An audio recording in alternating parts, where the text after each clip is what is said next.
Yeah, well, I need to apologise. This episode is actually coming in a bit late because I wanted to try and get a guest on this week, and I couldn't get one because I don't know what I'm doing with Skype. Basically, so I'm trying to get that sorted out. I've got it sorted out now. I know how to do it, and that means in the future I can do call-ins. My mic that I'm using for my Skype setup is really bad. I'm using a PlayStation headset. That's how pants my setup is. It's rubbish, but I will fix it. I'm buying a new mic. It's going to sound super slick. I want to try and do the best audio quality. I do believe it makes a big difference. But I'm going to have a couple of guys, a guest appearance from a couple of guys who've done all the podcasts and stuff. And so that's what I was trying to do for this episode, but I couldn't do it. I tried to rush it. I've had a really busy week, family stuff, and just the usual with kids and families and all that. So I haven't had any time to even just do this episode. So. That's what's been happening with me. So moving on, we're just going to go back to the usual format that we had with the first two podcasts. A lot of people might have missed that. I joined Hail Media and I had episode 3 and episode 4. Episode 1 and 2, if you want to listen to them, if you are interested, you can find them on my Spreaker channel. I haven't uploaded them to Hail because they'll come up in the wrong sequence. So, and I didn't want to put 4 episodes up in one go. That was just crazy. So I put my most recent 2. But if you want to listen to episodes 1 and 2 of my podcast, you can find them at Spreaker.com. And if you just look for the Colonial Podcast, you should find my Spreaker channel. So moving on into rumours and transfer stuff. There's nothing major around our club. I think the biggest thing for us is Lee Griffiths is going to be making a comeback against Kilmarnock. Hopefully he'll get into the game, whether or not Dembele starts or he starts. That is up to the boss man. We shall see what happens, but I'm hoping that we see Griffiths on. Other than that, there's nothing major around our team. I'd like to see Jozo play again because I do believe that we need someone like that coming, into the centre back position, and so we don't have to rely on, guys like O'Connell or I'm not even going to say the other guy's name. You know who I'm talking about. So yeah, that in terms of our team, I think I just want to see everybody fit and just a good performance against Kilmarnock. I'd really like to see us just dominate again and keep a clean sheet. So that would be great. Gossip stuff. Look, the rumours and all that. Most of the stuff keeps coming out of Rangers. It's Joey Barton is an endless source of just amusement for us. Brilliant. The guy is brilliant. It's just one thing after another. So, after bottling it at the Old Firm and then having a bust up on the training ground and getting banned for 3 weeks at Ibrox, he's then getting fingered for gambling. I can't remember what game he get caught gambling at. The guy is brilliant. We need to they need to keep him at Rangers for as long as possible. It's just magic stuff coming from Joey Barton. Other stuff that I saw on the net, Clyde's super scoreboard. It was Chris Sutton was laying into Derry Johnson and giving him absolute pelters, and I haven't heard it because I don't. The latest. I don't have the podcast. I don't listen to Clyde, so I don't actually have the audio to go over. It's not. I don't think it's on their podcast. I actually checked to see if it was on their episode, the last one, and it's not there yet. So I will listen to it. But by all accounts, he's just giving Johnson abuse for, just being two-faced and supporting the Charles Green, Craig White fiasco and all that, and just brilliant. Chris Sutton is turning into the people's champion for Celtic supporters. It's totally different from last season or season before, where most Celtic fans just thought he just didn't like anything he had to say, but he's making friends again with the Celtic support. So I like him. I like his honesty. I really do. Go for it, Chris. Go for it, mate. That's about it for that. I'll go over the previous 2 matches we had quite quickly. there's other as I usually say on my podcast, there are other podcasts that will give you the detailed analysis and the detailed strategy that was used by the managers and tactics and players' performances. I'm not going to do that. I do a quick roundup, and I do watch all the games. I did watch both of those games, but for me, both of them are kind of similar. We had a lot of possession, a lot of shots on goals, and yeah, there was the penalty incident in the Inverness Cali Thistle game where, as far as I'm concerned, Draper went looking for it. I mean, Big Eric came running in like a freight train. He is basically running down on goal with no one to stop him. So Eric's tracking back because we're pushing too high, which we do sometimes, and we shouldn't push so high. Eric's running towards him, and he just hooks his leg right. I mean, he went looking for it, and I think the ref saw that, and everyone was like, "Oh my!" The media were all like, "Oh, it's like, look, yeah." Those kind of decisions are often given. You see it happen all the time. The ref will just, it's an absolute stonewall. But if you look at it from like one camera angle, you can literally see Draper like kind of taking a little shift sidestep into Eric Sviatchenko and going down. So nothing major. Yeah, we lost the late goal, and yeah, Doris de Vries is not. So far, he's not the keeper we need. Chris Polkhan's he's showing nothing really. So whether he's letting Brendan down, maybe he's going to come good, but as far as I'm concerned, we need to buy another keeper in January. I would have Gordon. If we do sign another keeper that's better than Gordon, you'd have Gordon at 2, and De Vries would be back up for me at the moment because he's just, and Gordon didn't cover himself in glory either. If we move on from the Cali Thistle game, which, as I said, I thought we did. I thought we were playing well, but when you're playing with a Brazilian defence and you're trying to outscore other teams pushing up high, if you don't convert all your chances, or their keeper has a brilliant game, which is exactly what happened to Cali Thistle, their keeper there's nothing you can do. When a keeper's having a brilliant game like that and you're hitting the woodwork 3 and 4 times, then you just hold your hands up and say it's just one of those games. But you shouldn't really be. A late goal was that's what put the black mark in my book when I looked at how high we were pushing up, and there's no need to do that. Just keep it tight, get 2-1 in the bag, job done, move on.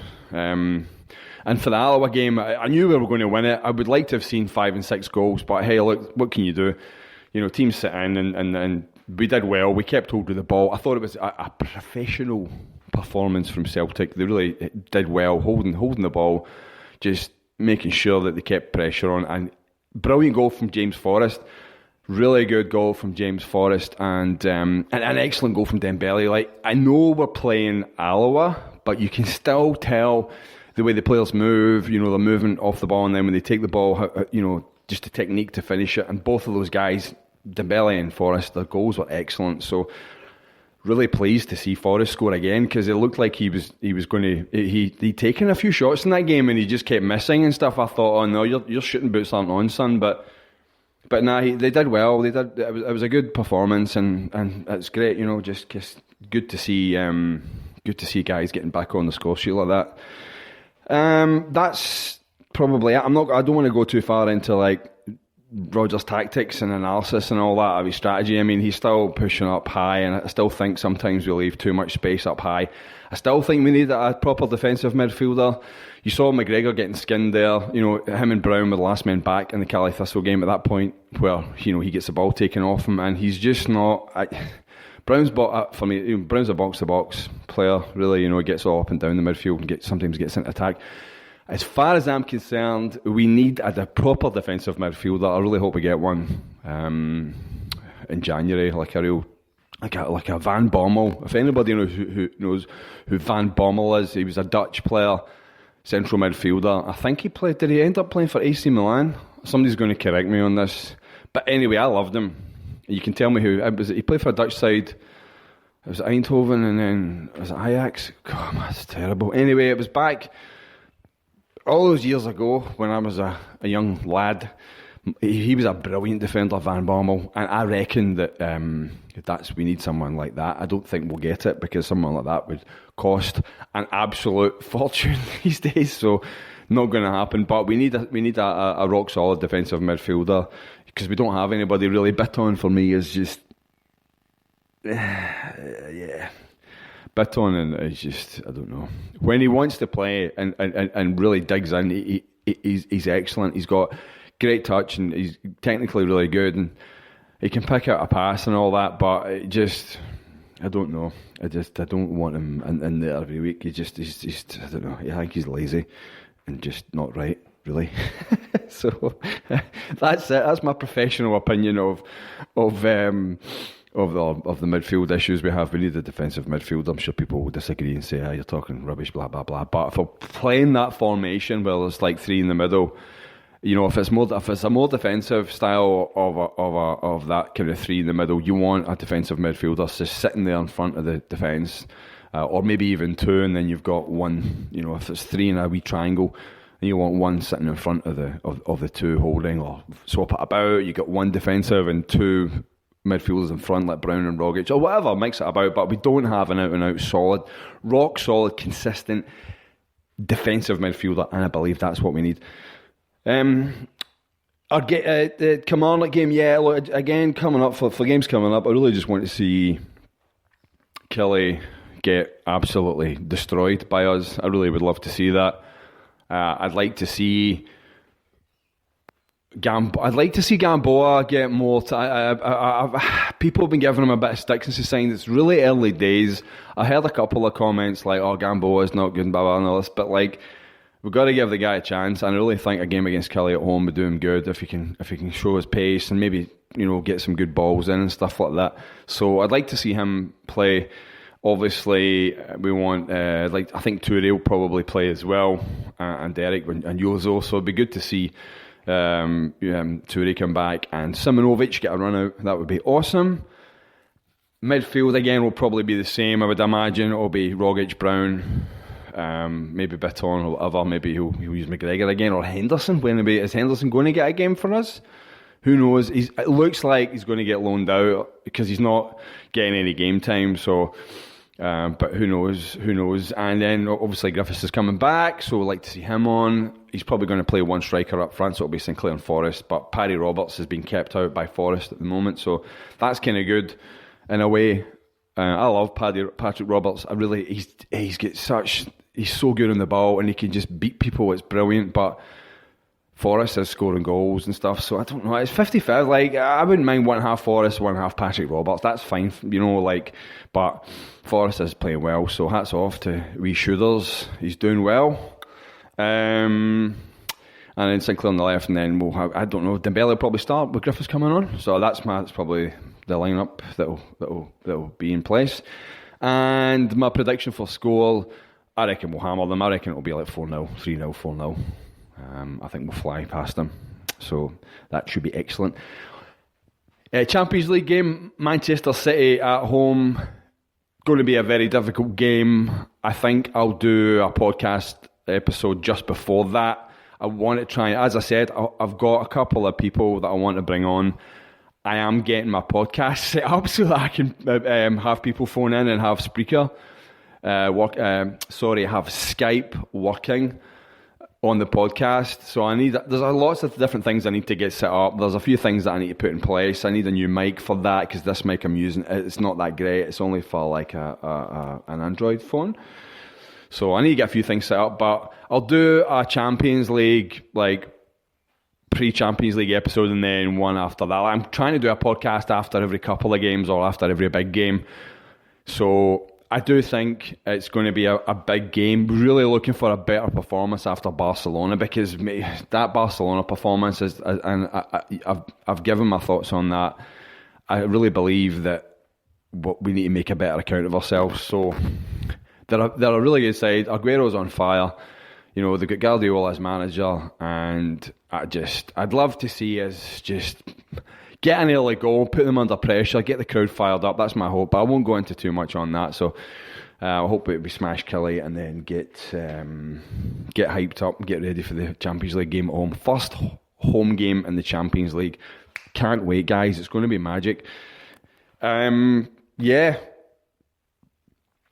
I guess this podcast is kind of short. I just wanted to get one out just to keep things rolling. It's not what I wanted. As I said, I had a couple of guests I wanted to bring on, but this week has been crazy, busy, lots of stuff going on, and I had technical issues trying to get everything set up. So my next couple of episodes coming up, going to do a couple of guests on, and then I'm going to get involved. I want some of the guys from New Zealand CSC, because I want to do an episode dedicated to what it's like living out here in New Zealand and supporting Celtic. I mean, some of you might be interested in that.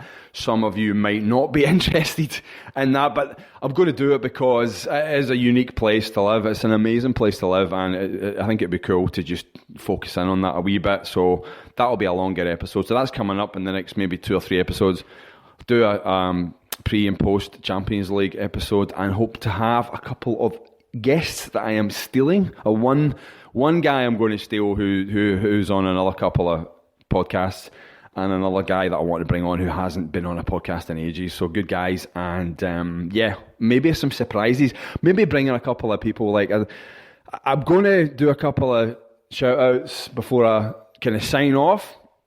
I just want to thank all the guys from the NZCSC and ask any of the New Zealand Celtic Supporters Club, or even any New Zealand Celtic fans, get in touch with me at Twitter, send me a message, or you can even just tweet me directly, but send me a message, because I'd love to get a New Zealand Celtic supporter on the podcast. Could be anyone from the CSC, or anybody who wants to come on and just come on and we can talk. We can either do it here. If you're based in Auckland, we could do it here, or you can come on through Skype, which I'm pretty sure I got working. I'm pretty sure it's working. I mean, I'm just starting out here, so there's a few things that we need to iron out, and setting up Skype for a podcast it's actually quite tricky. You would think it's quite easy, but you've actually got to get it set up right, otherwise it can sound terrible and it just doesn't work. So to any New Zealand Celtic supporters, get in touch with me. And any of the guys at CNC, get in touch with me. I'm going to get in touch with Mick, who's the president of the NZCSC, because I want to go back and speak to those guys and do a bit more with them. So that's coming up. So yeah, I think we'll finish up there. Thanks for tuning into episode 5. Thanks to everybody who's been listening to the previous episodes. Thanks to all the guys at Hail Media. There's some brilliant podcasts out there. Don't forget to check them out. Lots of other guys making some excellent content. And I'll speak to you soon. See you on episode 6, guys. Take care. Hail.